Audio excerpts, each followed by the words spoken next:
In today's video, I'm going to teach you how to use Zoom Virtual Background without green screen. By the end, you'll know exactly how to replace your real-life backdrop with a clean, professional image using only software, no fabric or special setup required.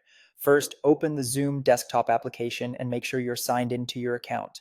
This feature lives in your desktop settings, so have the app running rather than the web browser. In the top right corner of Zoom, click your profile picture to open the menu, then choose Settings. If you don't see the word Settings, look for a small gear icon. It takes you to the same place. In the Settings window, go to the left sidebar and select Video and Effect.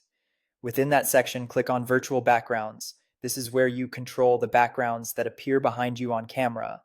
Before choosing an image, check the option beneath the background thumbnails that says, I have a green screen. Make sure this is toggled off.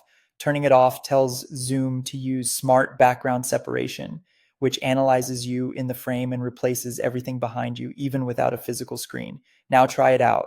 Click one of the preloaded images to test it. Zoom will instantly show a live preview so you can see how your edges look and whether your lighting is helping or hurting the effect. Good lighting from the front and a tidy, high contrast space behind you will make the background look cleaner. Avoid wearing colors that match your backdrop to help Zoom distinguish you from the background. If you want to use your own picture, click the plus sign above the thumbnails and choose Add Image.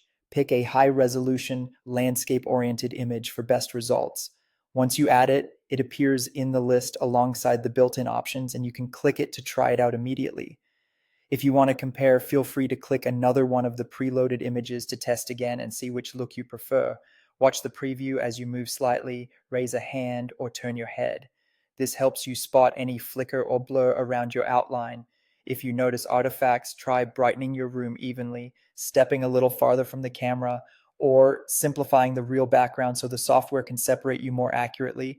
When you're happy with the look, simply close the settings window. Zoom remembers your choice, so your selected virtual background will be ready the next time you start or join a meeting. That's it. You've set up a virtual background without a green screen.